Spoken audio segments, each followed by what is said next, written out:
Easy. Here we go, here we go, here we go.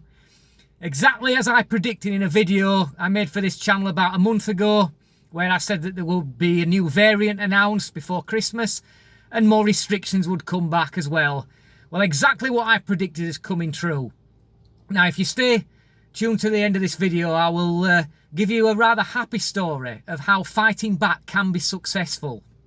Okay, now, first of all, I have this article here from The Sun, which I will read you a segment of. But basically what you see is that they're giving you more doom and gloom stories here about more restrictions and more lockdowns if you don't take boosters, or if booster jabs aren't increased.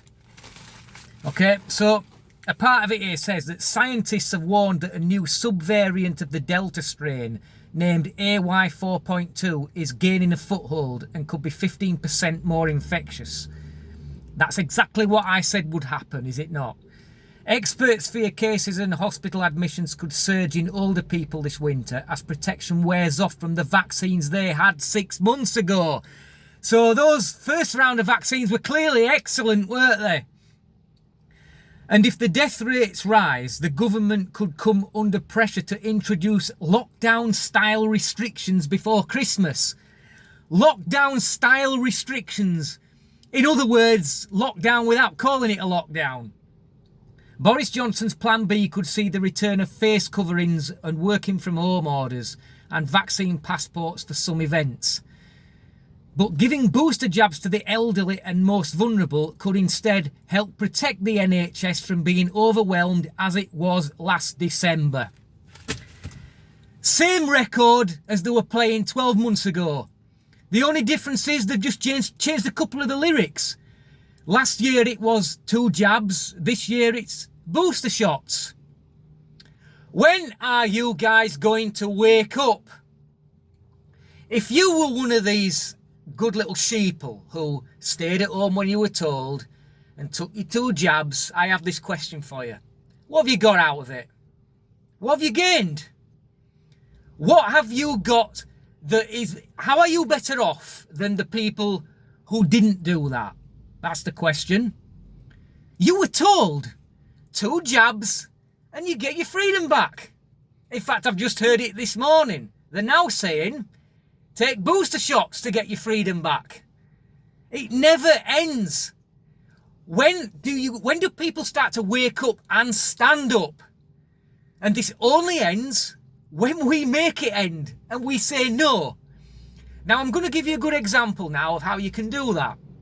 Because in America, there is an airline called Southwest Airlines. And in their wisdom, they decided to mandate that all their staff take the vaccine. And it ran from pilots to air traffic controllers to everybody in between. And they decided to get together and say, no, we've had enough. And the airline pilots and the air traffic controllers all walked out. And the effect was that it grounded all the planes and it left the airport full of passengers going precisely nowhere. And because they walked out en masse, that it seems like now that the news that I've heard now is that they're reversing it. But originally what they said is that when questions were being asked to the company as to why all the planes were grounded, they decided to lie to the people. And they said that it was because of bad weather. But there was no bad weather reported, and this so-called bad weather didn't seem to be affecting other airlines. They managed to keep flying as normal. But what it is the real reason is because all their staff have walked out and they've decided to defy this mandate.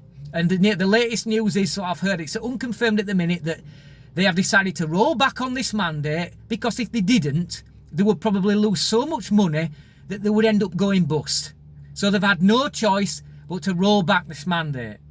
And this is what a great guy from Canada called Chris Sky calls united non-compliance.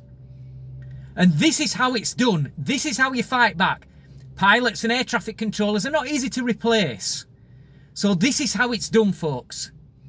So I would ask you, how long are you going to keep complying and complying again and gaining nothing out of it? Surely it's got to dawn on you soon that this only ends when we say it ends and you stand up against it. How long is it going to be before you do that? What's it going to take? Thanks for watching. Until next time, easy.